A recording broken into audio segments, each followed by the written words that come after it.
Bienvenidos a una nueva entrevista del ciclo de entrevistas. Hoy vamos a estar hablando con Alberto Medina Méndez y vamos a intentar responder una pregunta que es muy compleja de entender para muchos en el liberalismo. ¿El liberalismo es un movimiento apolítico o un movimiento político?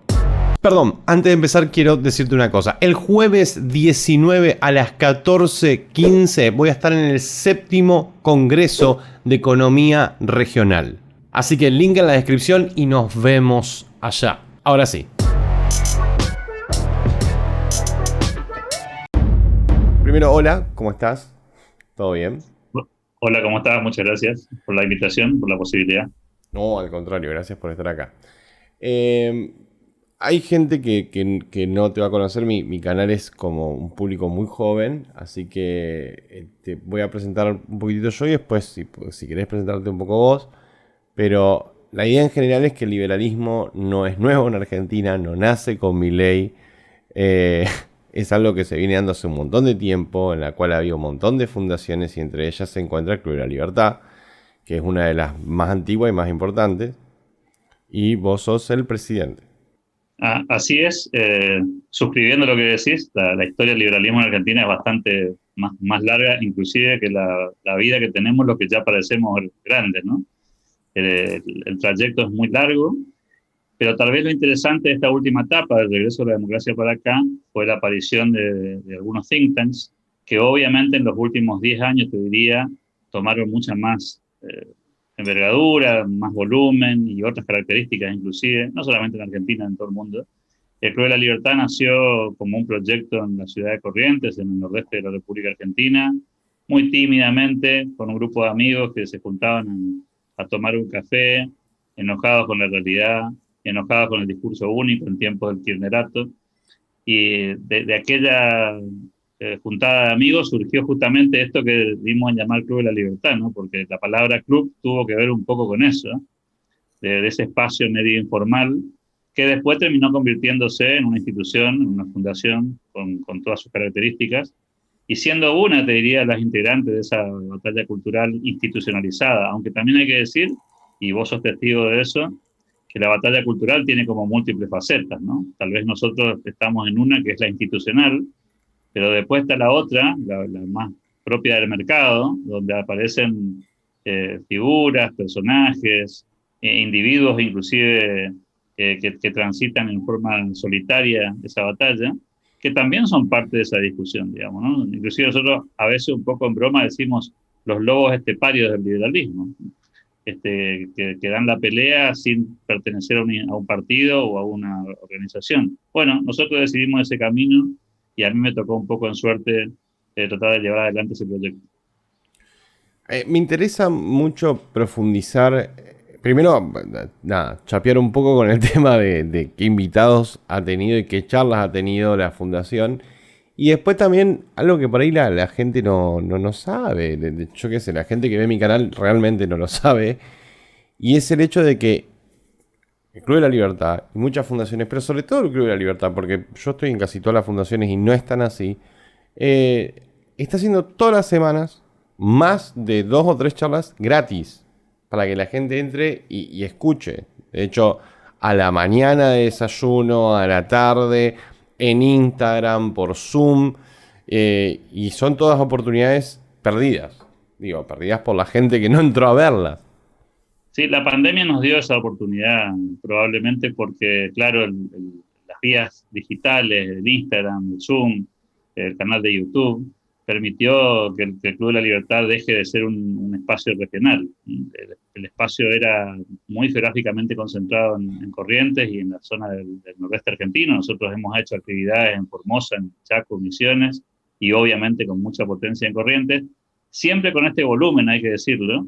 Es decir, siempre tuvimos 2 o 3 actividades semanales. Te diría que la pandemia nos obligó en algún punto a profundizar esa inercia y hoy tenemos todos los días porque tenemos un vivo en Instagram todas las noches, pero además tenemos 3 o 4 eventos por semana, un homenaje los días sábados seguro, los desayunos de coyuntura de los días viernes analizando lo que está pasando particularmente en nuestra región. Tenemos siempre conferencias y en esas conferencias y presentaciones de libros han pasado, te diría, todo lo que te puedas imaginar de la fauna liberal, ¿no?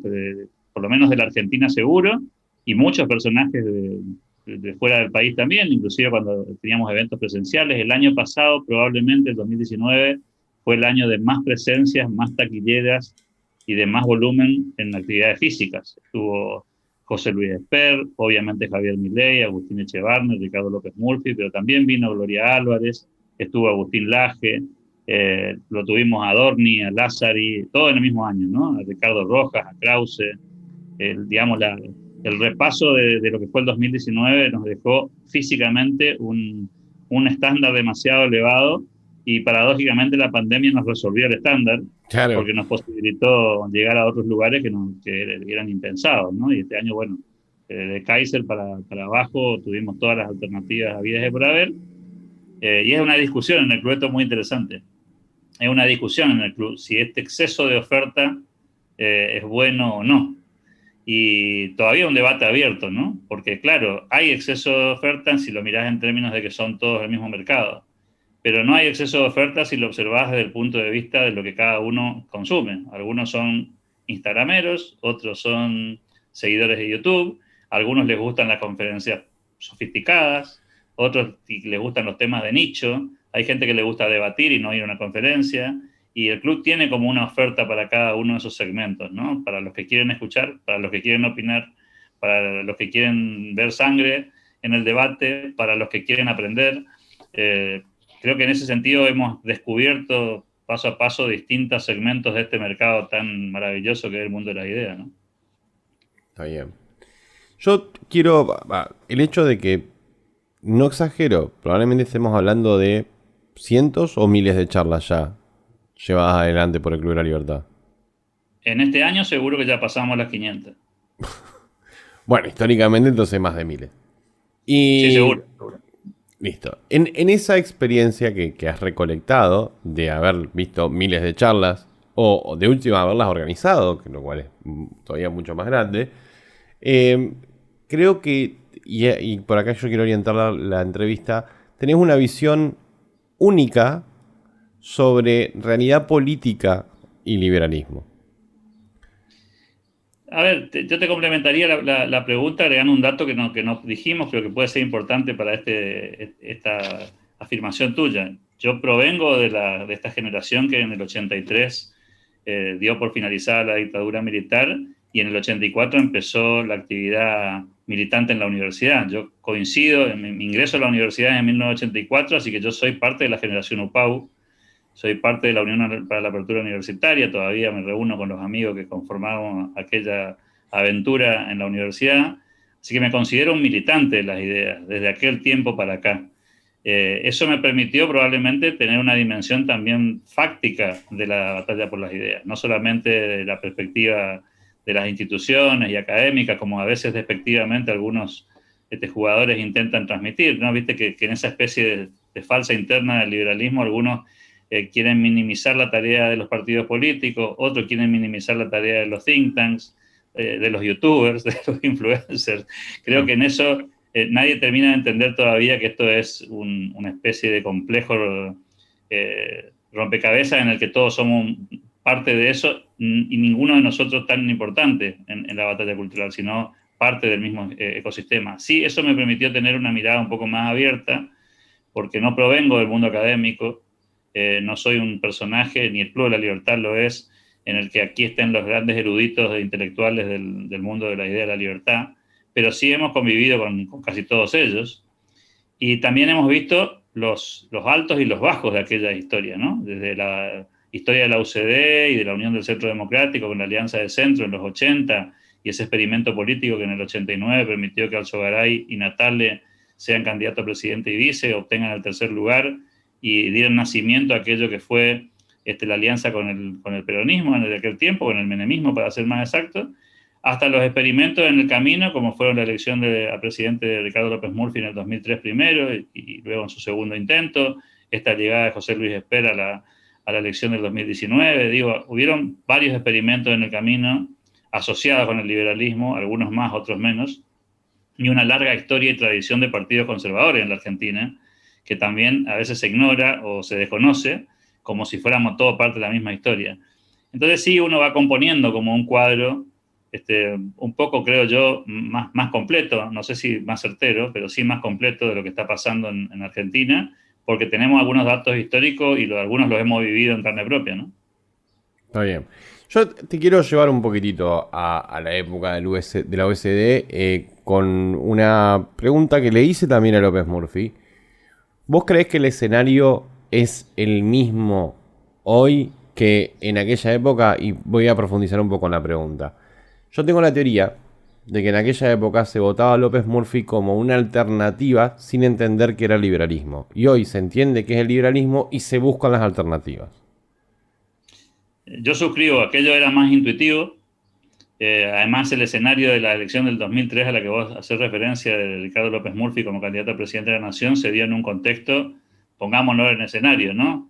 Post-2001, caída de la convertibilidad, los 5 presidentes en pocas semanas, una devaluación gigantesca de 4-1 en el tipo de cambio, un presidente elegido por asamblea que fue Eduardo Duhalde, y un sistema electoral bastante tramposo y amañado para asegurarle al peronismo el triunfo electoral en un contexto bastante dividido. Radicalismo destruido, recordarás, Moró sacó 2% en aquella elección como candidato a la UCR, se había ido Ricardo López Murphy, pero también Lilita Carrió, por centro derecha y por centro izquierda, implosionó aquella fuerza política que fue la alianza que ganó con De la Rúa, y de alguna forma el peronismo quedó expresado en otros partidos políticos que eran el mismísimo Menem, que había que garantizar que no ganara, por eso ese sistema electoral tan retorcido que se implementó en el 2003, y el caballo del comisario, que era Néstor Kirchner en aquel tiempo,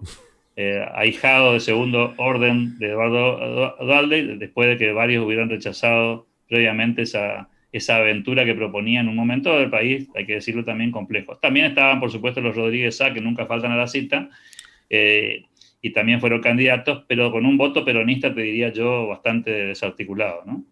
Bueno, no es un escenario tan distinto ahora, si vamos al No, el caso. régimen electoral es distinto. Sí, pero digamos, el peronismo está desarticulado. Lo que sí hay es una oposición, pero es una oposición que necesita una alianza para ganar. Yo no creo que sola. Entonces, hay como una demanda de algo que se puede ser aprovechado por cualquiera. Seguro, Ojo, por seguro. cualquiera. Porque también podría aparecer una derecha salvaje así de repente y Bueno, eso es lo primeriarte. innovador. Eso es lo innovador en este escenario. Yo creo que lo que ha pasado en el mundo con fenómenos más contemporáneos, de los outsiders llegando al poder, que yo nunca estuve muy convencido que sean outsiders, ¿no? Creo que ahí hay una definición un poco Sí, generalista. sí, estaba, yo me acuerdo del discurso. Están cansados del establishment y lo votaron a Trump. Y yo decía, ¿por qué no es establishment Trump? Pero bueno, no Sí, importa. o al menos es parcialmente cierto, porque lo que ha cambiado en todo caso es la forma de hacer política en el Sí, mundo. no era la aristocracia política, vamos a decirlo así. Por decirlo de una manera. Fue el cambio de la aristocracia y la burguesía, donde venían subiendo políticos de casta política y de repente subieron empresarios y dijeron, mirá que nosotros también podemos. O sea, además hay que entender de que cambia mucho el modelo. Las empresas, por supuesto, que tienen poder, porque lo tienen, pero la realidad es que la acumulación de capital y de dinero en las empresas ahora es muy distinto al de antes. Es salvaje el poder que puede acumular una empresa ahora. Pero Sí, y bueno, también, y también intelectualmente me parece que se cuenta la historia de una manera muy, muy simplista y peligrosamente simplificadora, que es, viste cómo pasa en el deporte cuando alguien gana un partido de fútbol, pongamos como ejemplo, cuando faltan 2 minutos y le pega la pelota en el palo e ingresa, primero ganás el partido por un gol sobre la hora, y después vienen todas las explicaciones, digamos, sobredimensionadas, ¿no? obvio. El equipo tuvo la pelota todo el partido, era más equipo, O triangulaba peor, es una mejor. historia de un minuto y medio, que fue ese minuto Exacto, del gol. Y vos decís, exacto. Entonces, son circunstancias políticas. Bolsonaro gana una circunstancia política, Néstor Kirchner gana una circunstancia política, Chávez gana una circunstancia política, lo mismo pasa con Trump. Digo, son circunstancias que son irrepetibles y intentar sacar conclusiones definitivas con ese tipo de casos testigos y construir teorías complejas a partir de hechos que son absolutamente circunstanciales y hay que decirlo también, a veces casuales, ¿no? El caso de Kirchner en Argentina probablemente sea un buen ejemplo. Le ofrecieron la candidatura a presidente a Reutemann y dijo que no. Y Carlos Menem se empecinó en presentarse de candidato. Si cualquiera de esas cosas no hubiera ocurrido, la historia hubiera sido otra. Entonces, claro, después te dicen, no, lo que pasa es que un animal político con un gran despliegue. No, sí, como Scioli diciéndose a sí mismo que tenía 40% y pico de los votos de la Argentina, y vos decís, sos tan, Sí, o son sea, simplificaciones que peligrosas. claramente lo contaste con una mano.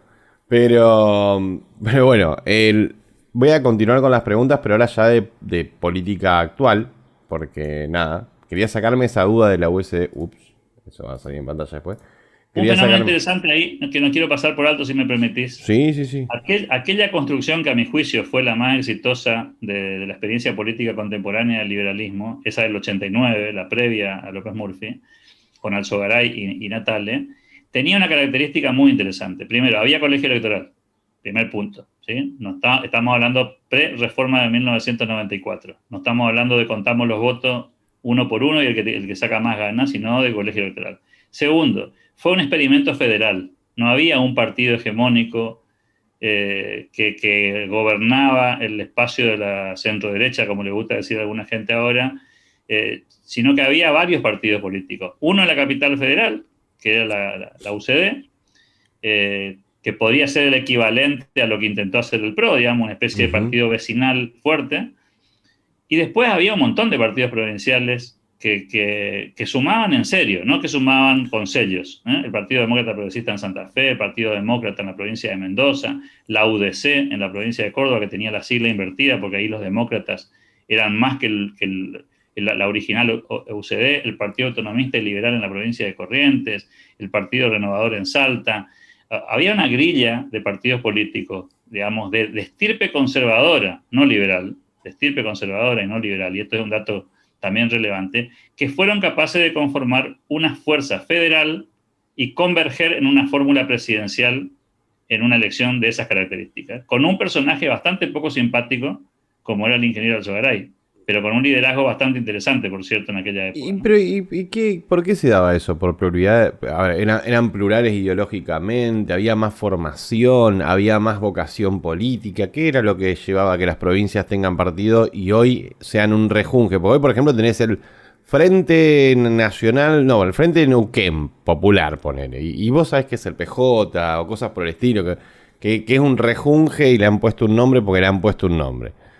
A ver, un dato me parece que es clave para compararlo con aquel tiempo es, en aquellos años vos le preguntabas, y le podés preguntar a cualquier testigo de aquel tiempo, ¿no?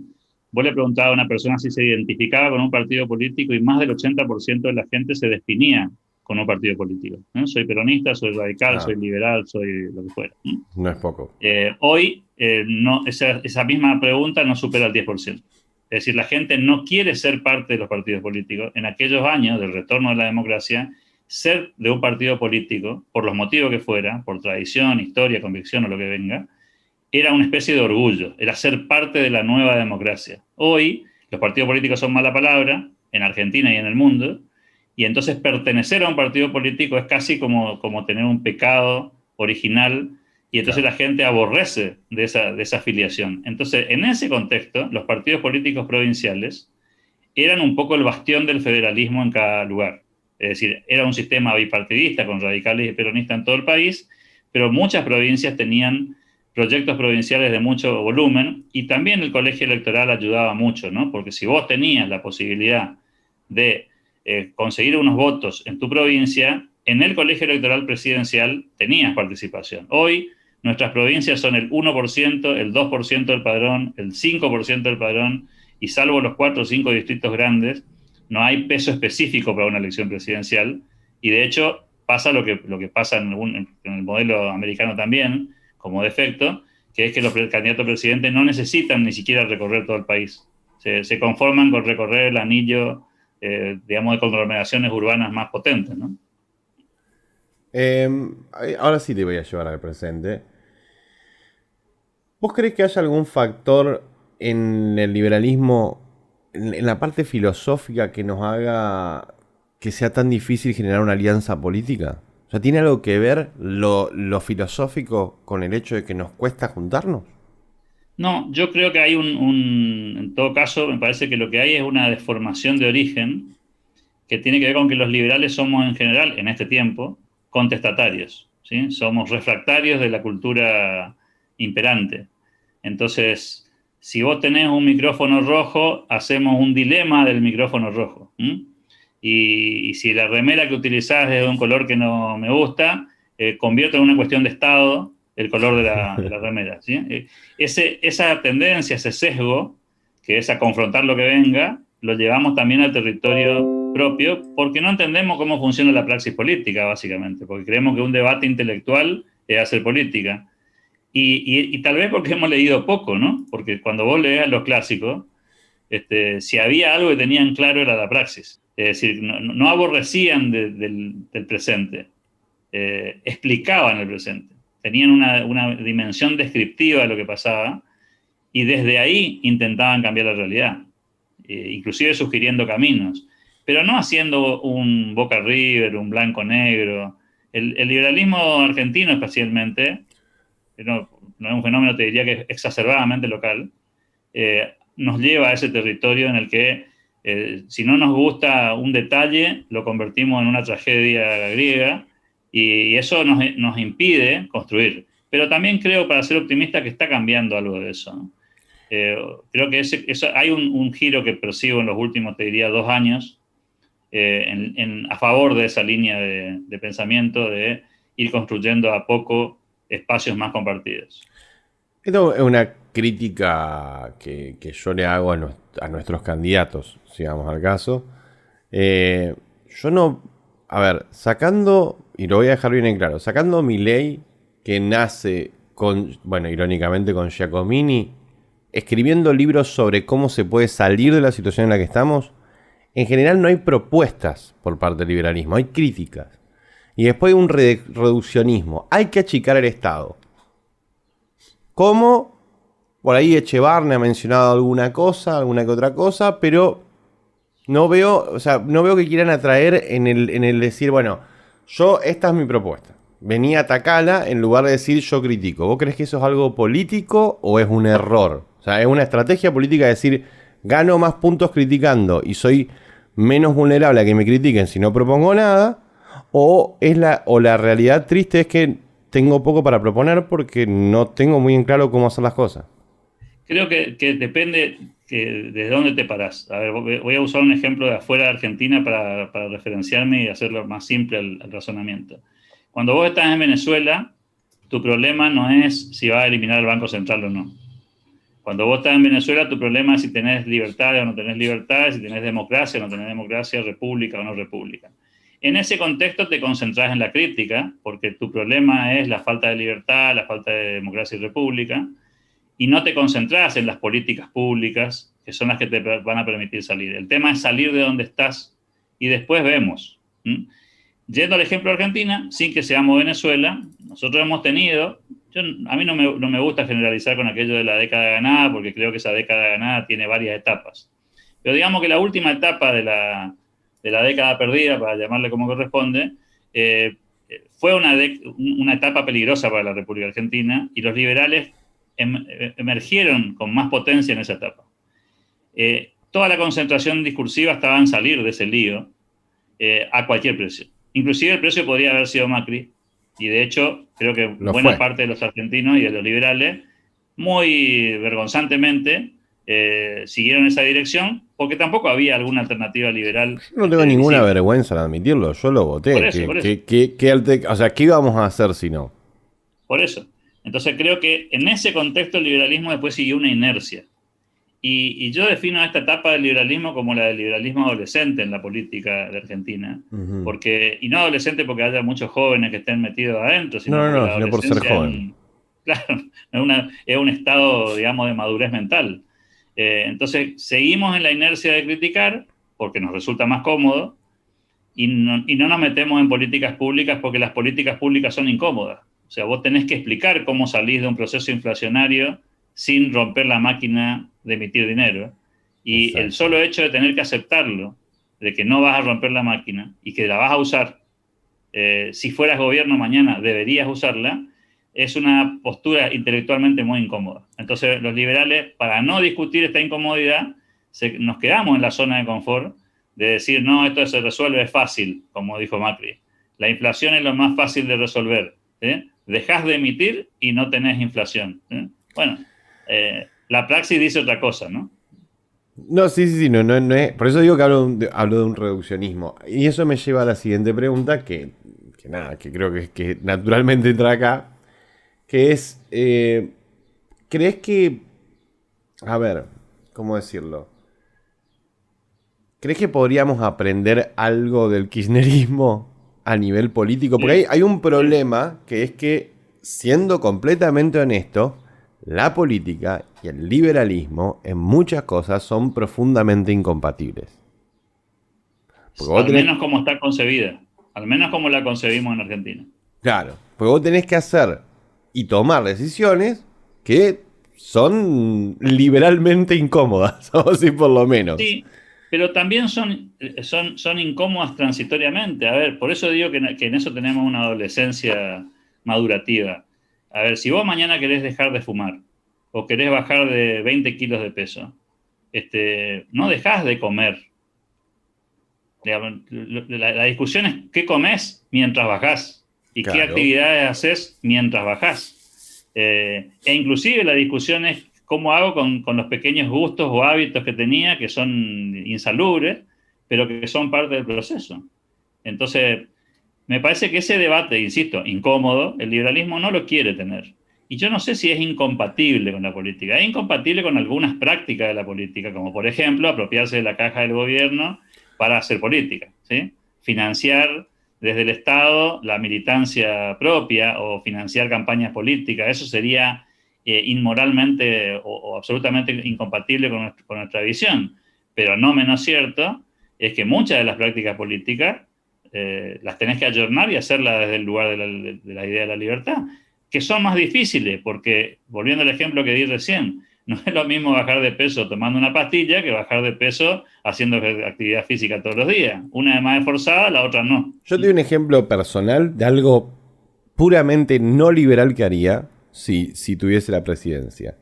Yo me siento 24 horas en cadena nacional y me pongo a explicar absolutamente todo el maldito tiempo. Pero todo el tiempo. No me importa además a quién tenga que traer. Tengo que traerla, yo qué sé, me da lo mismo. A Moria Kazan a explicar, la traigo a Moria Kazan a explicar.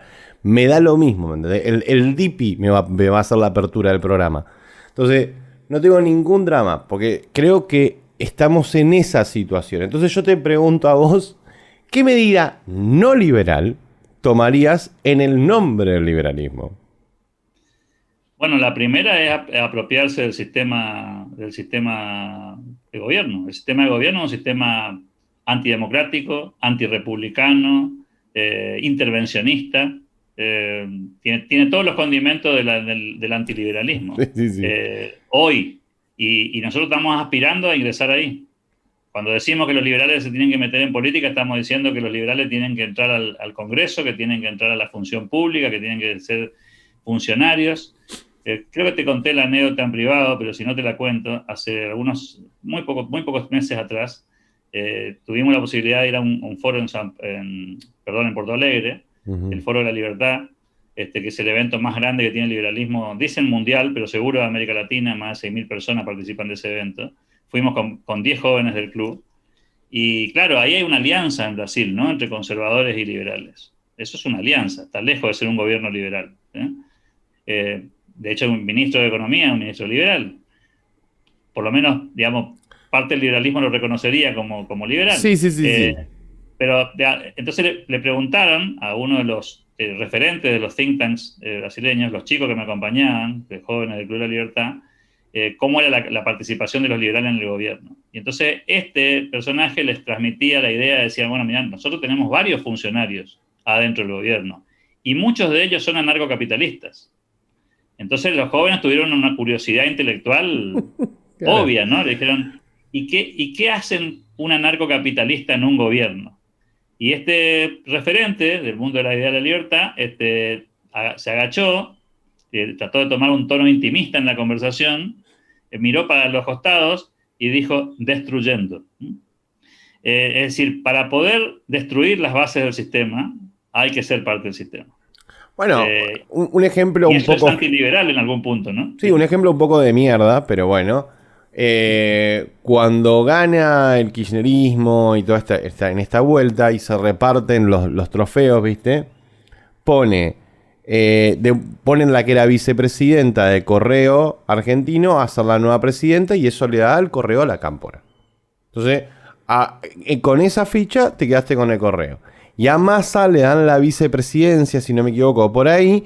Y él después agarra a esa mina y la pone ahora de presidente de ese club, esa escuela de ministros públicos. Una esa vergüenza que tenemos ahora. Y vos te das cuenta que lo que hicieron fue sentarse y decir, bueno, yo quiero esto, yo quiero lo otro. Y van dejando fichitas y fichitas y fichitas y fichitas. Y fíjate cuando asumió Macri, por más que estaba Macri, el INDEC estaba lleno de fichitas del otro equipo. Que tenés que tener la fichita primero. Por supuesto, sí, pero que no está mal la lógica de voy a meter un montón de anarcocapitalistas por todos lados y cada vez que un empleado público dice, no, porque mi primo, no, vos y tu primo están despedidos. ¿Por qué? Y por la lógica que tenés, nos vemos. Bueno, esa misma lógica que vos planteás es la que es parte para mí de la nueva batalla cultural. Es decir, hoy los liberales estamos en las redes sociales, en los think tanks, en algunos partidos políticos. Bueno, tenemos que estar en la sociedad.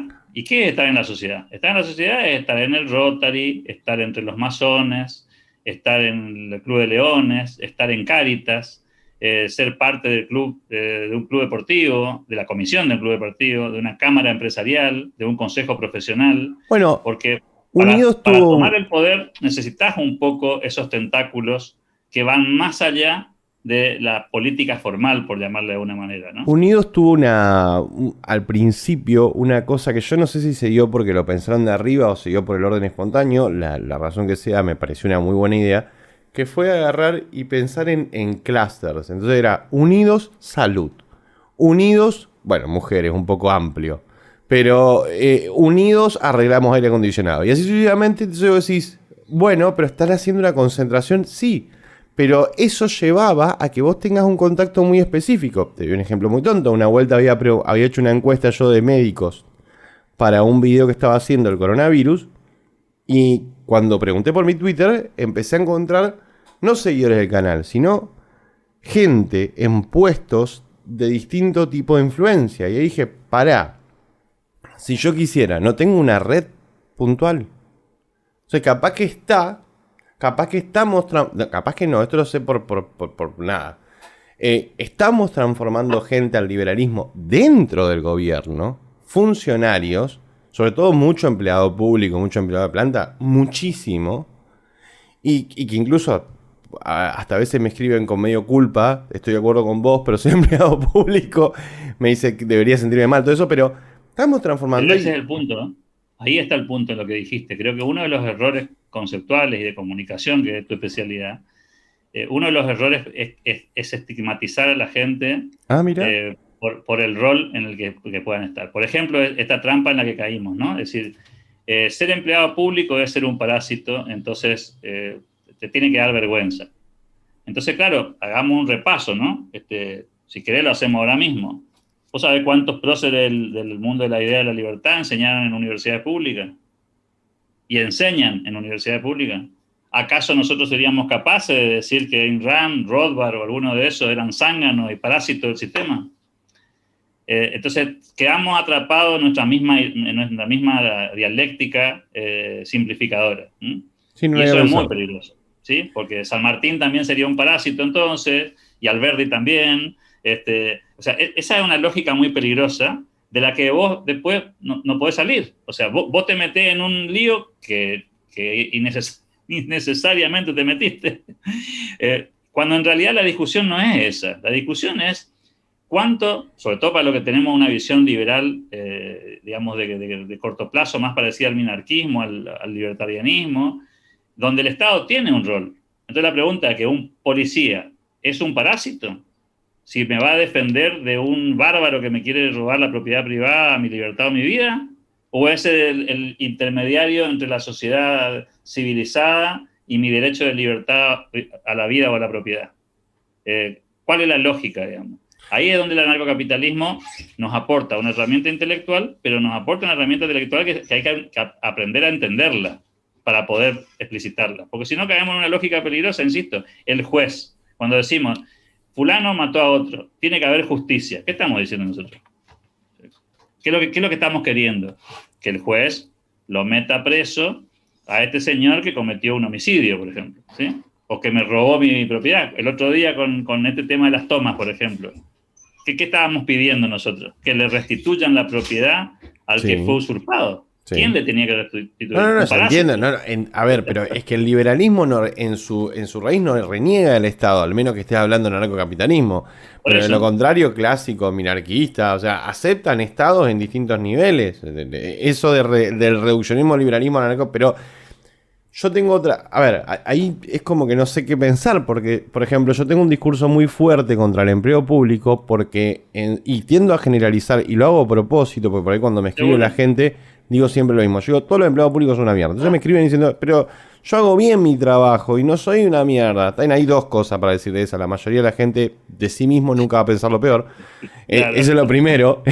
O sea, porque más de uno yo creo que de lo que me han escrito han hecho bien su trabajo y los otros, hay otros que no, seguramente, ¿no? Pero lo segundo es que yo les digo, mirá, yo generalizo porque lo que quiero hacer, y porque si yo me detengo a oler las flores cada vez que tengo que decir algo, me pierde fuerza de mensaje. Si yo digo, todo el empleado público es una mierda, pero esos que hacen bien su trabajo, no, y también es necesario que tengamos esto y lo otro, y ya no estoy diciendo nada en sí. No, por eso digo, a eso es lo que me refería hoy cuando empezaba, ¿no? Esta cuestión de que estamos en un proceso de maduración, y yo no lo digo que lo vivamos con culpa, sino con aprendizaje. Cuando soy un niño, para mí el juguete es bueno. No, yo estoy pensando la estrategia, yo no tengo culpas. Comunicacionalmente, tu caso, el de tantos otros, el de Javier, necesitan poner la simplificación como una manera de llamar a la conciencia. De despertar a la gente, de pegar un cachetazo al status quo. Y es absolutamente válido como recurso. El paso siguiente a ese para mí es que una vez que te despertaste, te des cuenta de poder separar si la papa frita es enemigo público número 1 y no puedo comer nunca más en mi vida una papa frita porque tiene fritura y me hace mal a la salud, o el problema es que no me puedo sentar esta noche frente al televisor y comerme 4 cajas de papa frita. Esa es la diferencia, ¿sí? Sí. Entonces, en esa gama, entre las 4 cajas de papa frita y nunca más comer una papa frita, hay una lista de matices gigantesca, y la discusión en los seres humanos, en la humanidad, en la sociedad civilizada, es cómo construir ese equilibrio. El tema no es qué hago o qué no hago, qué dejo de hacer o qué no hago nunca más o qué hago siempre. La discusión es cómo balanceo mi vida. Mi vida es económica, afectiva, psicológica, humanitaria. O sea, es todo eso la vida de los seres humanos. Y en el mundo liberal también debe ser así. Los grandes próceres que nosotros elogiamos, los Alberdi, insisto, con los padres fundadores en Estados Unidos, con Adam Smith o John Locke, eran seres imperfectos, que vivían realidades imperfectas, y que tenían altibajos. No son Batman y Superman, como algunos liberales pretenden que sean, ¿no? Nunca claro, lo fueron. Yo tengo la lógica del faro. La lógica del faro, que yo por ejemplo, te digo, para mí, lo voy a decir así directamente, para mí Giacomini es una persona sumamente dañina al esfuerzo colectivo hoy porque se conforme una alternativa política en el liberalismo. Pero me parece una fuerza sumamente positiva como faro. Entonces, vos te perdés la neblina un día, ponele siendo diputado o lo que sea, y decís, ¿para dónde carajo encaro? Y buscá para lo que dice Giacomini. No te digo que hagas lo que dice Giacomini, pero es el faro. Es allá, es tu extremo. Entonces, si vos vas en aquella dirección, estás yendo en una dirección liberal. Si llegaste, estás en un problema. Si seguís en esa lógica, yo te avalo. Creo que hay muchos faros en el liberalismo argentino en ese sentido. Lo que creo que el error cae en esa lógica, decía, muy preadolescente, en el que los faros son héroes imbatibles. Entonces, No, no, no, no, no, claro, no, no no, no. son héroes, son seres humanos Yo digo, con tomemos lo que. A ver, no, no, no. lo que dicen. Separemos lo que dicen de lo que son. ¿Me entendés? Maradona fue el mejor Coincido. jugador del mundo y era un drogadicto, golpeador y una vergüenza para toda la Argentina. No, no, no, no. Son Separemos. referentes, ¿sí? Son ¿Eh? referencias. Son Son como referentes. referentes, sí, sí, sí, sí. Yo decía Faro por el sentido de una cuestión de dirección, de decir qué es lo que haría, viste, cuando decís qué es lo que haría Indiana Jones ahora, algo así. Sí, Bueno, sí.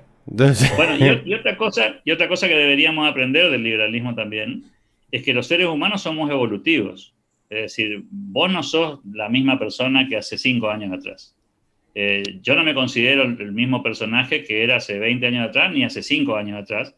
He cambiado, puedo dar ejemplos concretos, de cómo he cambiado mi visión sobre muchas cosas, inclusive en el mundo de la idea de la libertad. Yo pensaba una cosa, hoy pienso otra.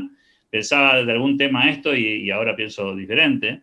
Y por lo tanto me permito la posibilidad de pensar diferente mañana también. Es decir, esto que estamos haciendo hoy es una fotografía de lo que pensamos hoy, no es una proyección de lo que vamos a pensar mañana. No, Sin obvio. embargo, hay un sector del liberalismo que cree que el liberalismo es dogmático y cree que vos sos lo que sos y vas a seguir siendo siempre lo mismo. Entonces, volviendo al ejemplo de los referentes del mundo de la idea de libertad, cuando vos hablas de Rothbard, ¿de cuál Rothbard hablas? ¿Del primero, del segundo, del tercero? Cuando hablas de Marx, ¿de cuál Marx hablas? ¿Del Capital o el del Manifiesto Comunista? Porque no son el mismo Marx. Entonces, permitámonos también nosotros, seamos un poco más piadosos en eso, y permitamos también que el liberalismo madure y evolucione, porque lo que está pasando hoy es una fotografía de una película, parte de una película que no sabemos dónde va a terminar. Entonces, hoy está uno de un lado, el otro del otro. No sabemos si dentro de 3 meses van a estar todos juntos, o si van a estar todos separados de nuevo, o si nos vamos a terminar aliando con Pino Solanas. ¿Por qué? Y porque puede haber una circunstancia en la que sea posible eso que nosotros consideramos imposible. Hay un ejemplo en la historia de la humanidad, hay un ejemplo más contemporáneo en Argentina, pero hay un ejemplo en la historia de la humanidad que es el nazismo. El nazismo consiguió que Stalin se siente y Churchill en la misma mesa y los dos se sonrían. Es decir, estamos hablando de los dos adversarios más potentes que podía plantear el mundo de aquella época. Había un enemigo superior y frente al enemigo superior tomaron una decisión. ¿Sí? Vamos por este camino y después dirimimos lo que venga después. Y así fue la historia. Por eso también es peligroso decir, con este a ningún lado. Nosotros no somos lo mismo que fulano. ¿En qué circunstancia no soy lo mismo que fulano? Yo soy lo mismo o no soy lo mismo según la circunstancia. Sí, sí, sí, es tal cual. Es como, por ejemplo, cuando estuvieron las elecciones de Alberto, que bueno, nada, con tal de ganarle a Macri y a Massa, Massa se sentó con Massa y Alberto y Massa. Es más o menos ese el ejemplo. Quiero continuar con las preguntas. A ver, Milton, esta me gusta mucho porque además me amo el personaje. Milton Friedman en una conferencia le preguntan cuál sería la forma más fácil de cambiar a los políticos, o sea, qué político debería presentarse o si el liberalismo debería meterse. Y me gustó la respuesta porque nada, comparto parcialmente la opinión. Y dice, no, no, no, no, nosotros no tenemos un problema político. Yo dije, ok, tenemos un problema cultural. La política es representativa. Entonces, si yo agarro y de repente transformo a todo el país al liberalismo, los políticos van a ser liberales. Los mismos políticos que tenemos ahora van a ser liberales. Ni siquiera van a cambiar. Para vos, Milton, ¿estaba en lo correcto o estaba siendo un poco inocente? A ver, era una verdad a medias, en definitiva, como toda la que estamos diciendo hoy. Digamos, si lo tomás en el contexto de lo que él planteó, tiene razón. Los políticos responden a estímulos, son un mercado como cualquier otro, con reglas torcidas como cualquier mercado. A veces cuando vos haces la comparación con el mercado de la política, algunos liberales te dicen, no, pero no vas a comparar un mercado libre con un mercado de la política. Mira, todos los mercados que nosotros definimos como mercado libre tienen alguna cuota de intervención. Digamos, están maniatados por sistemas impositivos, regulaciones, controles aduaneros. barreras para arancelarias, no son tan libres como nosotros imaginamos o nos gustaría que sean. Ni siquiera en los países que nosotros elogiamos, y esto también hay que decirlo, ¿no? A veces elogiamos países y caemos en la trampa de que también otra vez idealizar No, mecanismo. el ejemplo que yo tengo más puntual es que además todo es contextual. Entonces, por ejemplo, en Singapur las propiedades las maneja el Estado. Las propiedades, Por eso, los inmuebles. Y es una cosa que, bueno, se tiene que dar así porque tienen espacio limitado y se acabó. por eso es que hay que enamorarse de las ideas y no hay que caer en la trampa de enamorarse de las personas o enamorarse de los sistemas como si fueran únicos, digamos. En realidad, algunos lo aplican un poco más, otros lo aplican un poco menos y tienen más o menos resultados y mejores resultados. En esa línea, respondiendo a tu pregunta, digo, le doy la derecha a Milton. Creo que parte del debate es justamente la batalla cultural, pero también es cierto que las reglas de juego, cambiar las reglas de juego a veces necesitan algo más que una batalla cultural. A veces necesitan hechos que se dan en un momento histórico determinado y colapsan, como puede ser, por ejemplo, no sé, la caída del muro de Berlín, ¿sí? La perestroika en la Unión Soviética. Es decir, los rusos no se convirtieron en liberales y después de que se convirtieron en liberales cayó el muro de Berlín. No existe esa historia. Esa es una historia falsa, mal contada, digamos, tergiversada. En realidad lo que hubo, como pasa siempre, esto sí creo que es un factor común, es que los intelectuales cambian. Cuando los intelectuales cambian, se produce un fenómeno de transformación. Todas las revoluciones en el mundo tienen una característica de nacimiento en los intelectuales. La revolución rusa de comienzo del siglo pasado, la de los padres fundadores, la gloriosa, la francesa, la nuestra en la Argentina. Digo, las revoluciones buenas y las revoluciones malas, todas tienen un origen de reforma intelectual. El cristianismo es una reforma intelectual. El protestantismo, el nacimiento, digamos, de la decisión del cisma cristiano es una revolución intelectual. Siempre hay un grupo pequeño de personas que piensan diferente y construyen un modelo diferente a partir de esa construcción intelectual. Y Ahora, después lo que sucede es que el mercado te sigue, te valida. El mercado después te sí, valida, sí, ¿no? pero finalmente te ejecuta la economía. O sea, Sí, al final de cuentas, no importa qué modelo tengas, la economía va a esperar un rato, va a ver y va a decir, bueno, ahora se van a morir todos. Y ya está. algo de eso. Sí, sí, algo de eso pasa, pero por eso es que creo que el cambio en la cultura, como le gusta decir a los politólogos en Argentina, empieza por el círculo rojo. Es decir, si el círculo rojo cambia, eh, probablemente el cambio sea más rápido. Si el círculo rojo no cambia y cambia la gente, el proceso va a ser mucho más lento. Va a aparecer un círculo rojo, eh, digamos, Que emergente de responda, ese sí. mercado, ¿sí? Pero voy a dar un ejemplo concreto. ¿Quién es el círculo rojo en Argentina? El empresariado, la academia, los profesores, los periodistas. Ese es el círculo rojo. Ahí se cocina, obviamente, la política, ¿no? Ahí se cocina buena parte de la toma de las decisiones. Mientras los periodistas sigan naciendo de una universidad que es de izquierda, vamos a tener comunicadores de izquierda. Y mientras los liberales, que despotricamos contra el Estado, no nos metamos en la facultad de periodismo a enseñar otra cosa, la fábrica va a seguir funcionando a No, pleno todo yo el estoy de día. acuerdo, como también estoy de acuerdo de que liberales se animen a decirlo en su aula, porque no vivimos en una escuela laica, acá da lo mismo, acá Así se es. enseña política partidaria, es un asco, así que nada, hagan lo que quieran.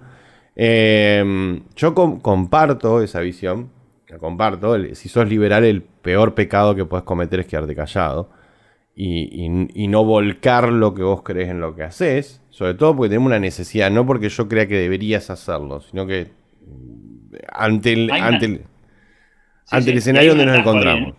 ¿Eh? Hay un atajo intelectual interesante, ¿eh?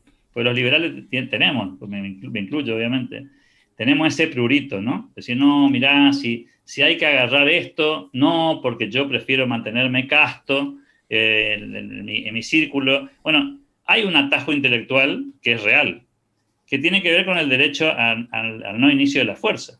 Ah, O sea, yo sí. no tengo derecho a iniciar la fuerza contra otro. Pero si alguien inicia la fuerza contra mí y agarra un palo, ¿sí? Y Sí. me quiere romper la cabeza, yo tengo derecho a agarrar el mismo palo y rompérselo por la cabeza. en mi defensa. Es justo lo que... Está bien. Fuiste justo en decir lo que es una trampita intelectual porque es eso. Es como una de esas excusas Sí. para no sentirte tan mal. Hoy es domingo, voy a romper la dieta, total es domingo. Yo entiendo, porque yo también lo he usado como recurso para nada, para argumentar cosas, como decir, a ver, mirá, yo tengo un estado que me oprime, yo no estoy accionando, estoy reaccionando. Y es más. Y que es que en parte es No, cierto. en parte es cierto, por supuesto que es cierto, ¿sí? Eh, pero no es el último recurso, hay un No, montón, no. pero claramente es cierto. Ahora, esta es una pregunta que ya respondiste parcialmente, pero seguramente tenés más cosas para decir. Me gustó lo de la postura frente al empleo público y frente al aparato del Estado y el entender de que capaz que tenemos que empezar a modificar un poco el discurso para decir, che, métanse ustedes y ocupen cargos para que luego podamos achicar el Estado, o sea, se achica desde adentro. ¿Qué otra cosa más dirías qué otro error común caemos los comunicadores?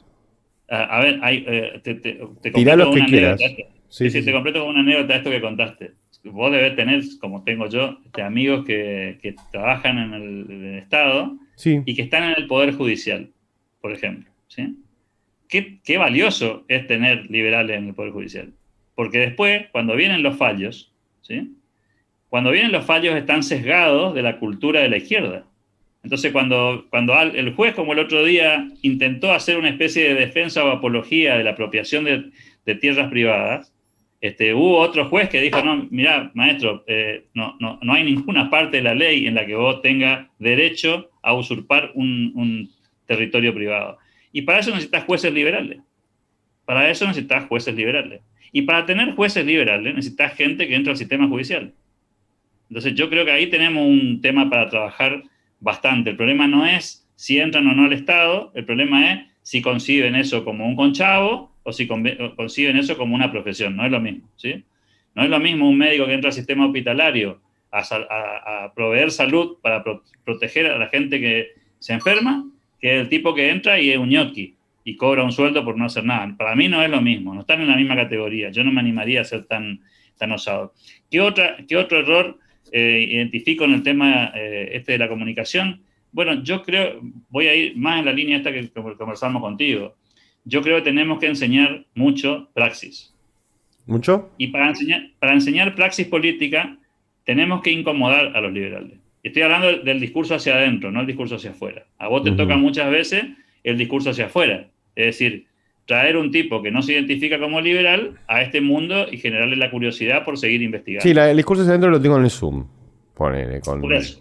Entonces, si tenemos hacia adentro, bueno, adentro hay que hablar mucho de esto. Y ponerlo a los muchachos en la incómoda situación, que yo no tengo las respuestas, ojo, ¿eh?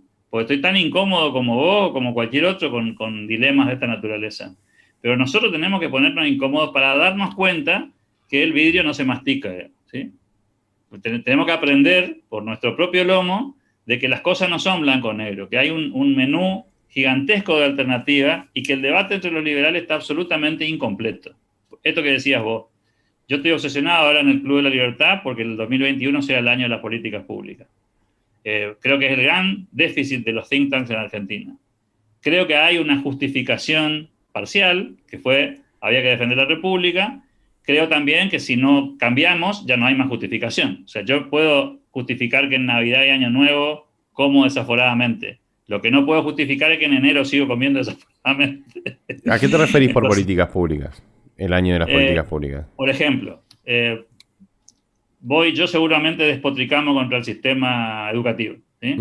Sí. Y seguramente despotricamos contra el sistema de salud y contra tantos otros sistemas. ¿Hay alguna propuesta de política pública que vos o yo hayamos presentado en nuestras ciudades? La respuesta seguramente es no. Es decir, nosotros tiramos ideas así genéricas, ¿sí? Que son más o menos como decir, hay que ser buena persona, hay que trabajar mucho, o sea, que son fórmulas, digamos, que cabrían en cualquier lado. Claro, pero el problema es que, a ver, nosotros tenemos un serio, yo esto lo pensé mucho, sobre todo porque quiero armar videos sobre esto y hasta cierto punto tengo bastante material ya armado sobre esto, que es, ¿qué poder tengo yo en un país donde existe la coparticipación que no sea crear sistemas paralelos. Eso es un problema serio, Sin pero duda. muy serio. Porque yo digo, a ver, estoy en el municipio X y lo que sea. Y digo, bueno, voy a cobrar menos impuestos. Ponele, te tiro un tema más simple. Mi municipio se maneja un 80% con los fondos de coparticipación y yo te aseguro que tiene muchísimo más que 20% de gente al pedo. Por lo tanto, Sin si duda. yo recorto, no tengo la necesidad de cobrar impuestos. De verdad. O sea, de verdad. Como hoy está hecho el sistema, yo creo que la mayoría de los municipios podrían no cobrar impuestos. Yo te sigo en la línea esa, yo te sigo en esa línea, pero digo, ahí viene para mí la discusión de la praxis. En un país, nosotros lo sabemos por formación, el país se financia con impuestos, con endeudamiento y con inflación, con emisión monetaria. Sí. El país tiene un déficit fiscal gigantesco. Sí. Antes de bajar impuestos, necesita resolver la emisión y la deuda. Con lo cual, esto es como que vos tenés 50 kilos de más y te pones a discutir sobre la musculatura, ¿sí? O sea, no, es una discusión absolutamente extemporánea. Vos necesitas primero bajar de peso, sacar la grasa, y después de que sacar la grasa vamos a discutir lo otro.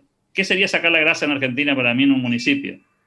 Simplificar la gestión, sería desregular la gestión, sería que la gente pague tasas y no impuestos.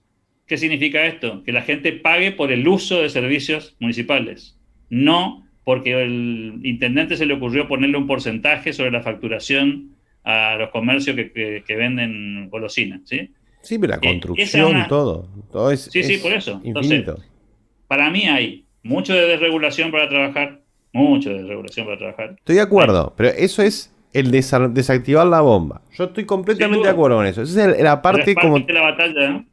Pero es parte central de la batalla. Si no le podemos convencer a la gente de sin dejar de cobrar impuestos, simplificar el régimen impositivo, estamos en el horno. ¿Cómo vamos a convencerlo de sacar impuestos si no podemos simplificarlo siquiera?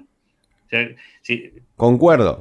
Tengo entrevistas de caso, ¿no? Tengo entrevistas de caso de éxito, tengo referentes políticos que me mandan cosas que se podrían hacer, pero insisto en la parte de que sacando la parte de recorte, que es importante, que es re importante, sin duda.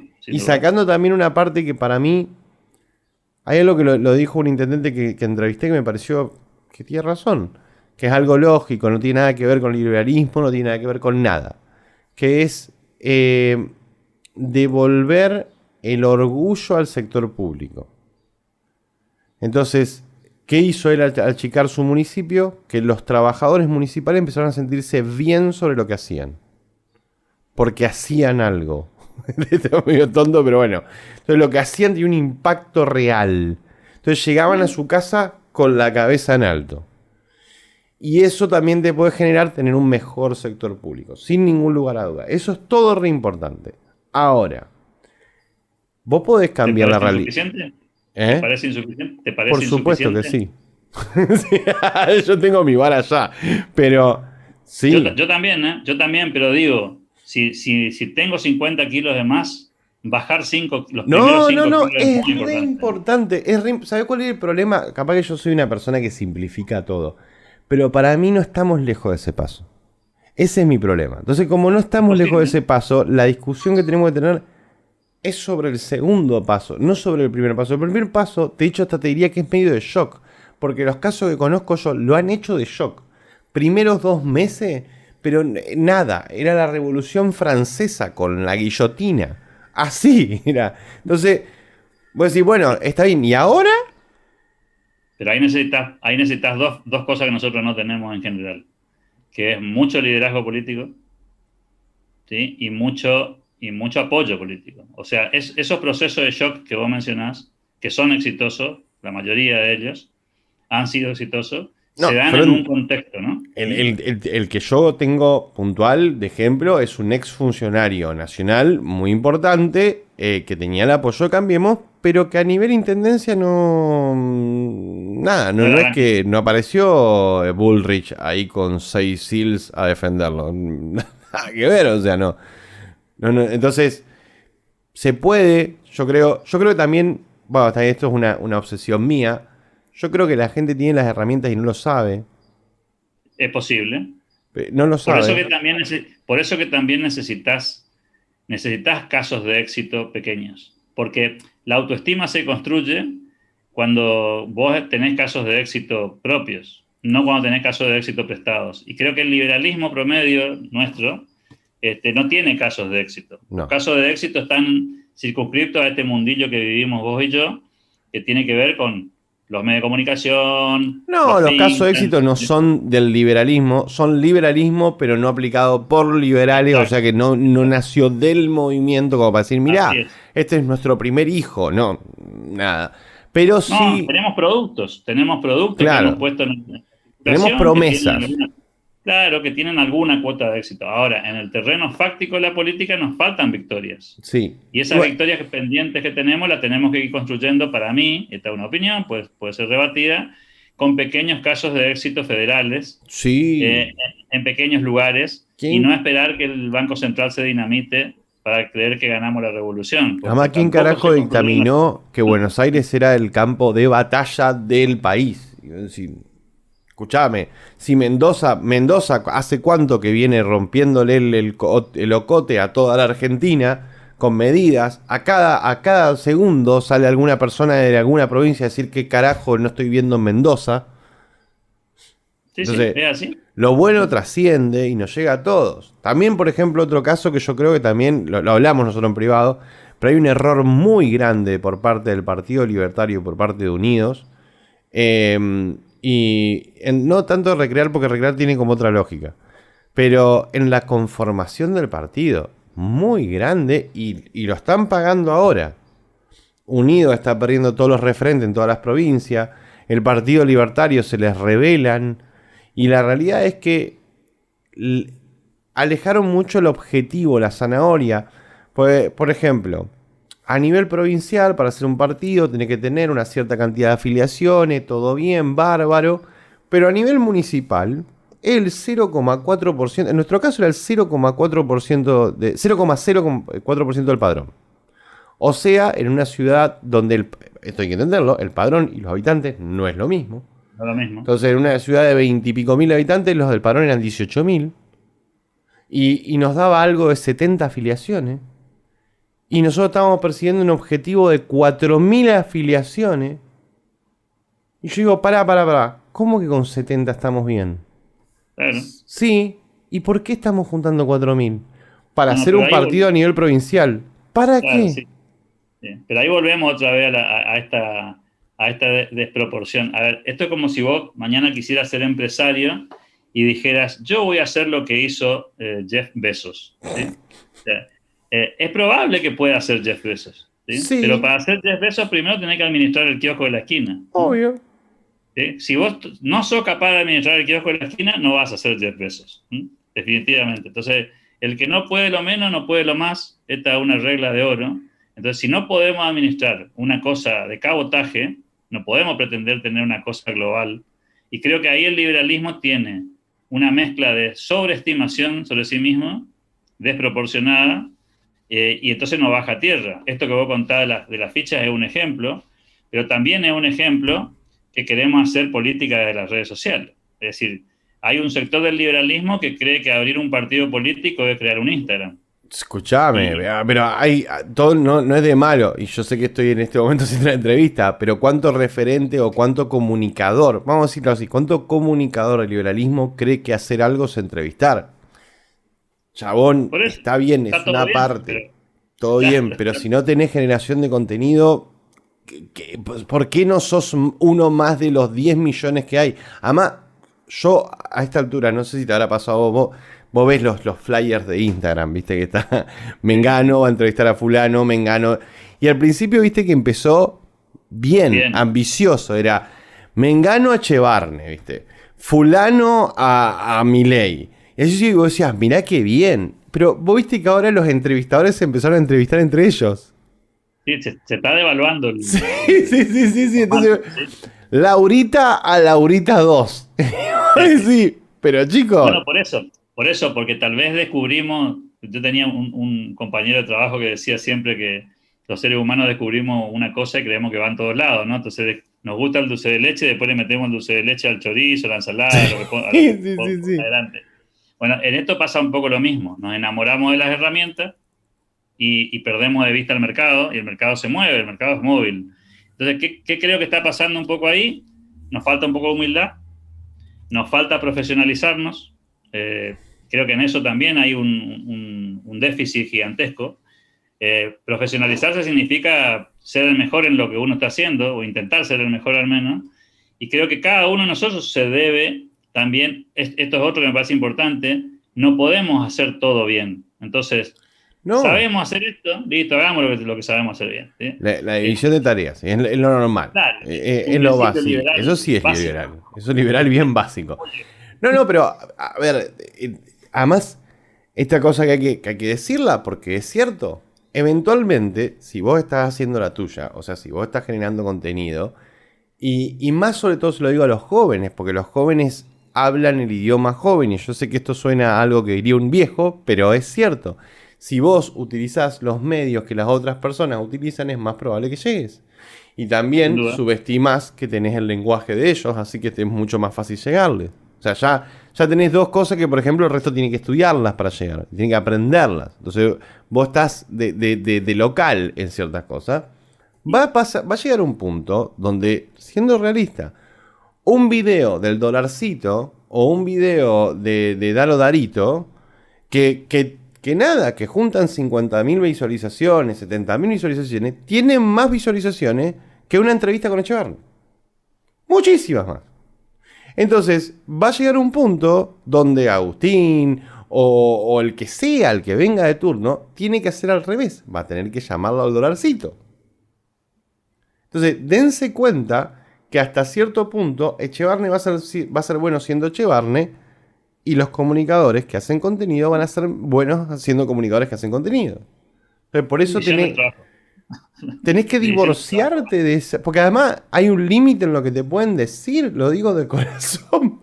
Pero, ¿cuántas entrevistas vemos de los referentes que son exactamente igual a la otra entrevista? O incluso, si solamente se van a dignar a hacer entrevistas, por favor estudien las preguntas. Me quiero morir. Bueno, ahí hay un punto que tocaste que me parece que es clave. Yo creo que en ese proceso de falta de profesionalización que vos estás describiendo, también hay una superficialidad liberal, y esto es políticamente incorrecto decirlo. Los muchachos tienen mucha fiaca para profundizar. En realidad, la mayoría de las cosas que uno va conversando y va hablando están escritas en alguna parte Pero o obvio. desarrolladas en alguna parte. Y obviamente es más fácil leer un meme que leer un libro, digamos. Y yo no soy de aquellos que plantean que si vos no lees un libro no sos intelectual, ese No, tipo no, no. de... Mirate todas las cosas de Milton Friedman. Están todos re buenos. Exacto. No hay que hacer mucha ciencia para eso. No. Lo que sí hay que tener es la capacidad de conectar cosas. Y este es un poco el talento que tienen los empresarios, por ejemplo. ¿Qué es un empresario? El empresario es un erudito Visionario. intelectual, tiene una visión y es capaz de conectar la taza con el lápiz, ¿sí? Y con Claro. eso consigue construir algo, ¿no? No necesita mucho más que eso para ser exitoso. Pero volviendo al punto, digo, creo que la definición es que nos falta mucha sopa. Creo que la definición es que tampoco nos tenemos que frustrar porque somos muy nuevos en esto, aunque parezcamos viejos, porque estamos haciendo un recorrido que lleva años y queremos ser Alberdi sin ser Alberdi, queremos ser Jefferson sin ser Jefferson, y entonces caemos en una trampa muy peligrosa, que es que la verdad es que Jefferson en la historia hay uno, ¿sí? Y Alberdi en la República Argentina, en la historia de la República Argentina hay uno, no hay ni siquiera 5, hay uno. No intentemos emularlo, tomémoslo como faro e intentemos, sí, en todo caso, ser la mejor versión de nosotros mismos y aportar nuestro granito de arena. Tampoco creamos que somos San Martín, no somos San Martín. ¿Sí? No, bueno, pero a ver, a ver, de última tendremos una lógica de los Power Rangers, ¿me entendés? Yo seré el brazo de San Martín, vos la pierna, y todos agarraremos al Mega San Martín, ¿viste? Y pelearíamos con el Mega San Martín. No, porque además no tenemos un condimento que tenían esos jugadores, que yo siempre lo pongo arriba de la mesa. Nosotros queremos hacer la revolución, nuestra gente dice que quiere hacer la revolución, pero los muchachos le tienen miedo a una inspección de bromatología. ¿Mm? O sea, los muchachos se acobardan si viene rentas municipal. Bueno, también hay que Están multiplicados los entenderlo. Andes. También hay que entenderlo. No, no, no, estoy completamente de acuerdo. También hay que entenderlo, por ejemplo, de que. Mira una cosa personal, pero más sencilla. Yo soy sobrino de un desaparecido, ¿viste? Así que, no sé, porque las abuelas no me llamaron y no me dieron un puesto, loco. Pónganse las pilas, a ver. Mi tío se esforzó para ser desaparecido y no me llevan a ningún lado. Bueno, y mi vieja, mi tía, ¿viste? Tienen una visión y un estómago a ciertas situaciones que vivieron muy distintas a lo que se vive hoy. Muy distintas. Que no significa que no podamos vivirlo, ojo. Pero bueno. Entonces cuando yo empecé con todo esto y todo lo demás, era como que a mí me sorprendió, porque yo esperé que iba a haber un nivel de preocupación muy alto, así como si no sos un tarado, no hagas esto, y sin embargo fue como una alarmante normalización de ciertas cosas, diciendo, mirá, van a pasar estas cosas, vos estate en esta, y yo decía, ok, acá ya están curados de espanto. Y sí, en cambio nosotros no somos esa generación. Yo no soy esa generación, a mí me asusta un láser. Entonces la realidad es que somos muy distintos y yo en eso no es por justificar a esta generación, sino no somos hijos del rigor. O peor, no somos hijos del trabajo. Sí, sí, O peor. una generación, bueno, esa que acabas de dar vos, es una de las explicaciones, de las tantas explicaciones de por qué Argentina no ha logrado progresar en este último siglo. Porque Argentina no ha pasado, dicen muchos historiadores, ninguna historia trágica. Si vos revisás la historia reciente de Argentina, nosotros no provenimos de una guerra, no tenemos No. conflicto, como suele decir Ricardo Bueno, Casamurti. sí, los No militares, tenemos pero conflictos se vivían, pero incluso con los militares había lugares que se vivía bien. O Sí, sea, no. aparte, los militares sigue siendo, esto va a sonar feo, pero lamentablemente cierto, era un fenómeno, si se quiere, todavía marginal. Cuando vos mirás los números de Sí, no, desaparecidos, no, no, no. No es una estamos crisis, hablando no. de una Pueden cosa, morir. digamos, históricamente poco relevante en términos numéricos, aunque fue dramático para los que lo vivieron. Y en algunas provincias como Tucumán o la capital federal misma, las grandes ciudades como Rosario, fue un fenómeno trágico. Yo me acuerdo, era No, niño. es más probable que ya estemos en más muertos por el narcotráfico, por ejemplo. No, ya tenemos más muertos por coronavirus que aquella cifra, ¿no? Hace Eso te decía. rato. Hace rato. Inclusive la cifra más optimista. Sí, sí, sí, sí, sí. Por eso digo que me parece que ahí hay una mirada que hay que mirarla completa. Y es cierto que Argentina no ha tenido grandes sufrimientos, no hemos tenido guerras continentales. Bueno, Salvo pero el sufrimiento, de vuelta, el sufrimiento generacional, vos fijate la Rusia soviética. Vos agarrás a un ruso de 90 años y le decís, che, ¿qué opinas del comunismo? Y el ruso te va a mirar así con las manos todas llenas de llaga de levantar piedra, mirándote como... Y vos agarrás a un ruso de 20 años y te dice, sí, aguante el comunismo. Y vos decís, estás Bueno, por completamente eso. la nuca. Pero también es cierto que hay países del mundo que tampoco pasaron por eso y sin embargo han podido avanzar, digamos, ¿no? O sea, han No, podido yo creo madurar. que hay como una especie de medianera que se salta con educación. A ver, porque una vez que vos tenés la cantidad de conocimiento como para por lo menos desarrollar la capacidad de comprensión o de lógica o de sentido común, como para entender que ciertas cosas son contraproducentes, por más que suene contraintuitivo, y ahí decís, ah, claro, no tengamos estas políticas. Entonces, Suiza no necesitó tener planes sociales para entender que los planes sociales son una porquería. Por ejemplo. ¿Sí? Mientras que Estados Unidos todavía discute si tiene o no un rol el welfare en la pobreza. Y que lo tiene, digamos. Porque hasta el welfare, el mismo pueblo afroamericano estaba saliendo. Sí, sí. Yo igual creo, por eso digo, tal vez esta frase de viejo, ya la mía, ¿no? Yo digo, en términos comparativos y en términos históricos, este liberalismo es sustancialmente mejor al liberalismo que yo conocí en los 80. Bueno, Porque este es estoy más mucho más profundo. tranquilo. Sí, sí, sustancialmente Además mejor. lo tenían que... Aquel era más conservador, si se me permite el término. Este es más libertario. Este es más moderno y es más voluminoso. Esto lo discuto mucho con mis amigos Pau, que me decían, sí, pero en aquellos años llenamos la cancha de River. Sí, pero esa era una Argentina movilizada, Claro. que sin redes sociales. Yo no sé, hoy seguramente movilizamos mucho No, más. Pero pero hoy por también, el arresto del presto, que puede ser un tema que lo podés meter en liberalismo o no, pero vamos a meterlo en una posición contra el socialismo, si querés, llegó a ser trending topic mundial. claro. Sí, por eso. Tal vez el fenómeno que a mí más me preocupa de este tiempo no es si este liberalismo es más voluminoso o no que aquel, sino que es una sociedad más superficial, no un liberalismo más superficial. Claro. Es todo más vertiginoso, más rápido, quiere todo masticado, no quiere masticar los procesos, quiere aprender a una velocidad que va contra la naturaleza Sí, humana. yo creo que Eh, la mejor forma de vender el liberalismo para mí, o sea, no estamos en épocas de Milton Friedman, sino en épocas de Ayn Rand. Te lo digo, te lo hago al revés. O sea, Milton me encanta, pero Milton hablaba de una sociedad trabajadora, con paciencia, era un profesor, todo bien. Ayn Rand es loco, sos vos, es así nomás, que te ya chupa más un huevo egoísta. todo, y me parece que es más vendible eso a incluso a mí. A ver, yo todo bien, yo obviamente que tengo la ambición mucho más alta que eso, en el sentido de qué clase de país quiero, pero yo tengo que admitir que si yo tengo que pagar pocos impuestos y tengo acceso a la tecnología que tiene cualquier persona en cualquier parte del mundo y no me cago de hambre, ya está. Suficiente. Ya está. No, con eso, con esa base, yo ya estoy, pero re bien. Entonces, la realidad es que yo creo que tenemos que tirar más por la parte de, che, mira, esto interfiere en tu vida, o al menos interfiere en la vida normal que tendrías en cualquier otro país.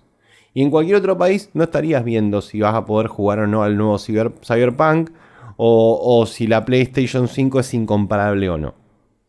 No estarías viendo, no estarías viendo un celular, por ejemplo, que el Google Pixel 4a, que supuestamente es la versión económica, está a 200 lucas. Y no estarías viendo esas cosas, sino que estarías teniendo la versión económica. Sí. El gran debate siguen siendo los valores, probablemente. Y Argentina en eso viene muy demorada. Y pero que los Eh, valores para mí es una cosa que se asientan. Esto es re claro, importante, porque a medida que pasás años, una tontería. Siempre lo hablo con Juan Pablo, con el chico que hago los podcasts. Que pasa en Londres, pasa en Estados Unidos. Cuando vos entras a un McDonald's, vos tenés el refill. O sea, vos vas con el vaso de gaseosa y lo rellenás y volvés a tomar y lo llenás de vuelta y lo puedes hacer todas las veces que vos quieras. nadie te mira. Y nadie te dice, o sea, y nadie te dice nada. Que en Argentina está con el No, tubo. ni te miran tampoco. Ni te Sí, no, miran. no, no, está con el tubo en Argentina y el barril así de petróleo robando la Claro. gaseosa. Y entonces, ¿por qué se da eso?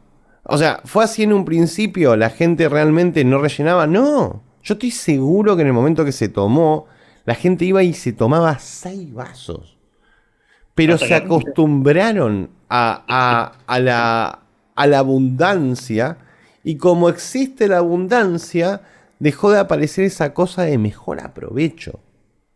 Es lo mismo que, por ejemplo, eventualmente vas a dejar de robarte el papel higiénico si vas todas las veces al baño y está lleno de papel higiénico. Porque funciona con el dinero, funciona con todo. Si hay demasiado de algo, vos decís, nah, no, esto no tiene valor, si todo el mundo lo tiene. Entonces, claro, pero también hay un valor cultural ahí en el medio. claro, pero mi punto es que si vos pasás una buena época donde hay trabajo y donde los riesgos son menores, por ejemplo, si vos querés comprarte un celular, lo podés hacer trabajando y es más sencillo que salir a robar, porque hay que entender una cosa, la gente lo Y es tira menos como... riesgoso que robar. Claro, por eso, pero no, además, la gente tira como que salir a robar es algo sencillo. Y hay que entender de que no es sencillo salir a robar. A ver, es una situación de mierda. La persona que roba está cagado hasta las patas. No entiende nada. Si tiene un ápice de humanidad, tiene una culpa que no sabe cómo carajo justificar lo que está haciendo. Tiene una normalización que estoy seguro que de vez en cuando entre mates lo asusta. Está tomando mate y dice, che, acabo de normalizar que está bien robar. No, mi vecino mató a alguien y yo no dije nada. O sea, caen un montón de veces la ficha, capaz que no así, pero de otras maneras. Entonces, no está bueno. Entonces, trabajar tiene algo liberador en ese sentido. Que no está. Y vos decís, bueno, pero tenés que poner el lomo. No sé si tenés que poner el lomo. No todos los trabajos hoy en día son poner el lomo. No todo es tan traumático. No hay que llevarlo a ese extremo pelotudo. Si vos tenés generaciones que se dan de trabajo consiguiendo lo que tienen, trabajo consiguiendo lo que tienen, pierde valor el crimen. Es así. Se devalúa el crimen. Entonces los valores para mí son algo que se asientan y que es medio difícil de enseñar porque es una cuestión de que es mucho más difícil quitar lo que vos aprendiste en vivencia que lo que te contaron. Sí, el punto es cómo internaliza cada generación eso, porque tienen que pasar varios años de lo mismo para que Claro. ese se Bueno, asiente como... en algún momento hay que prender el motor y hay que empezar a andar. Bueno, por eso, un motor, para mí, un motor es esta batalla ideológica. Es decir, si tu familia, si tu entorno, si mis hijos ven que estoy dando esta batalla, podrá ser inspirador o no, pero hoy vos mirás a tu alrededor y vas a ver que en el mundo de la idea de la libertad tenemos una fauna generosa, digamos. Mejores, peores, más alta, más baja. Hay para elegir. ¿Sí? Me pasaba a mí hace algunos años atrás, tenía un modelo, no Claro. 20 modelos. ¿Mm? Yo Sí, recuerdo una ahora sí, conversación. ahora literalmente tenés 20 modelos. No, sí. Yo te cuento una anécdota relativamente cercana en el tiempo. 2014 fue esta conversación con un argentino que está en Estados Unidos, exitoso, por cierto, del mundo de las ideas, y nos encontramos en una ciudad americana y le contamos el proyecto de armar una red por la libertad en Argentina. La frase de este argentino fue: ¿por qué no se dedican a otra cosa? ¿Qué van a estar juntando liberales en Argentina? Déjense de joder. Esa fue la respuesta. Y hoy te puedo contar que tenemos una organización que se llama Red por la Libertad, que nació ese año, en el 2014, y que tiene hoy más de 50 organizaciones. Eso no es bueno en sí mismo en cuanto al volumen, porque muchos te dirán, ¿y por qué en vez de tener 50 no tienen 10? ¿Sí? Y más grandes. Bueno, porque también el orden espontáneo funciona de esta manera, digamos, ¿no? Yo soy amigo de que nazcan cuantos proyectos nazcan. A mí no me asusta esa idea del Partido Único Liberal y de la Fundación Única Liberal grande. Yo creo que hay que tener matices, variantes, y cuantas más tengamos mejor, y el mercado se ocupa después de premiarte o castigarte según si tu proyecto es bueno o malo. Lo que digo es que hoy, lo que sí para mí es valioso, es que nos podemos sentar a la misma mesa. Y yo te aseguro que hace 6 años atrás, muchos de los protagonistas de hoy, nos los vamos a mandar en cana, te decían, yo con fulano no me siento. Y hoy están sentados en la misma mesa, se quieren más, se quieren menos, pero están trabajando juntos y hay mucho proyecto cooperativo, vos lo viviste y lo viste, y lo ves. Hay mucha interacción, hay mucha sinergia, hay mucha convivencia desde la discrepancia. Yo creo que ese es un buen síntoma. Y creo que si avanzamos en ese proceso, también estamos dando una señal a los más jóvenes de que esto no se trata de andar cascoteando a los demás, sino de construir con los demás, ¿no? Yo no dejaría de lado también el hecho de que se ha vuelto una opción de poder. No dejaría de También, lado la ambición. Yo creo eso es que, nuevo. Eso es claro, eso nuevo. es nuevo. Al liberalismo mostrarse como algo que puede llegar a estar en el poder, de repente ya no es un delirio. Entonces dicen los referentes, para. Podemos llegar al poder. Podemos hacer cosas. Antes era capaz que un delirio, ¿viste? Entonces daba paja y era más una reunión de intelectuales, hablando entre ellos, intercambiando ideas, salvando el mundo en Twitter, yo lo digo siempre, pero... Sí, sí. Y ahora, más o menos. Bueno, te quiero despedir y dejar y aprovechar para pasar... Bueno, antes, contame qué eventos están buenos que se vienen. Bueno, lo que tenemos más fuerte ahora es el evento más fuerte del año para nosotros, que es el Congreso de Economía Regional. Es la Fecha. séptima edición del Congreso de Economía Regional, va a ser el 19 y 20 de noviembre. Ok. No falta tanto. Eh, Siempre fue un evento físico, esta es la primera vez que va a ser un evento virtual. Vamos a ver cómo funciona el experimento, pero tenemos muchos jugadores interesantes. El mundo liberal va a estar ahí mayoritariamente. Todos los referentes que te puedas imaginar de la Argentina están. y estamos confirmando algunos pesos pesados de afuera. Va a ser un espacio para discutir sobre el mundo post-pandemia, ese fue el tema que elegimos. La idea es pensar un poco hacia adelante lo que se viene en este mundo híbrido que nos propone el 2021, donde seguramente va a haber parte de virtualidad y parte de presencialidad, porque la batalla cultural ahora tiene nuevos formatos que no tenía antes de la pandemia, y vamos a ver qué de todo esto sobrevive y qué no, porque también nos vamos a necesitar ver cara a cara y tocarnos y abrazarnos, porque hay mucho que conversar y porque, bueno, vos lo conocés en primera persona. Hay parte del desarrollo de las relaciones interpersonales que requieren alguna cuota de presencialidad, sí. Y creo que nos está haciendo falta esa parte, así que Sí, vamos a hay como discutir una... En lo físico y no etéreo hay una profundización de los vínculos de la confianza que no sé, porque vos, mirá, sin ir tan lejos, pero yo a Milei, bueno, lo conocí en persona cuando yo todavía tenía un canal muy chico, entonces Milei me preguntó hasta por qué tenía una máscara puesta. Pero claro, hoy en día, por ejemplo, podría estar tomando una cerveza y no se puede hacer. No se puede llevar a Sí, y cabo. porque además probablemente los seres humanos nos liberamos más fácilmente en persona que a través de Sí, estos sí, medios sí, sí. digitales, al menos por ahora, al menos por ahora. Así que tenemos el desafío ese y el gigantesco desafío a fin de año de pensar el 2021, porque la verdad que, como vos planteabas hoy, somos muy ambiciosos respecto al objetivo, somos muy autocríticos respecto de lo que hacemos y seguimos creyendo que políticas públicas es el enorme déficit del liberalismo argentino. No solamente la política, sino también las políticas públicas, porque no sea cosa que nos pase, lo que ya ha pasado en algún lugar del mundo, de que la política un día te premie y te diga, te toca el turno, y vos no tengas las políticas públicas listas para llevarlas a la práctica, y ese podría ser el mayor de los pecados. Por eso Porque ahí para sí mí es es difícil tan lograr. importante. Y de hecho me das el pie para un chivo muy tonto, pero bueno. Para los que no saben, en mi ciudad el partido ya está conformado. Legalmente conformado. O sea, con personalidad jurídica, todo. Es un partido liberal.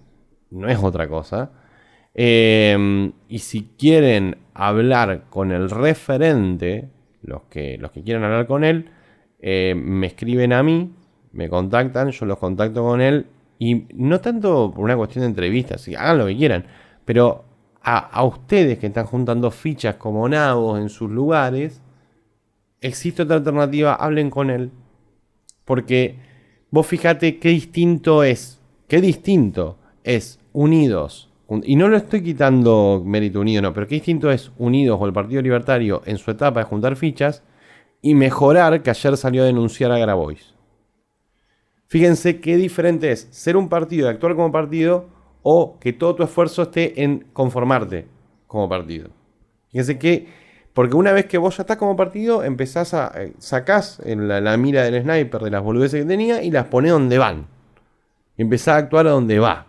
Entonces vos decís, wow, ahora sí. Yo puedo tener mis diferencias con todos los partidos, pero fíjense la diferencia, entonces nada, conténtenme y nada. Y perdón, te interrumpí para el chivo. Buen chivo, porque creo que el desafío es convertir nuestras ideas en cosas prácticas y la acción política es una de esas cosas prácticas.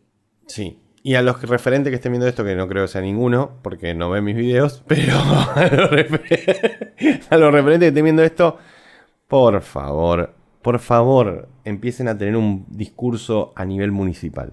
Por favor, se los recontrarruego. Porque el año que viene vamos a ganar algunos municipios y no vamos a saber qué carajo hacer. Buen legado. Esto es real. Bueno, de verdad, muchísimas gracias. A vos por el tiempo. Espero que la hayas pasado bien. Muy entretenido. Y nada, de nuevo, muchas gracias. Hasta pronto. Enojados, coléricos, iracundos y berserkers. Muchísimas gracias.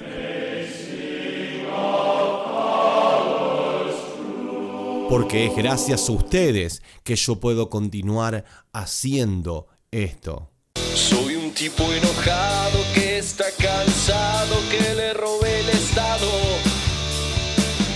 que a mi libertad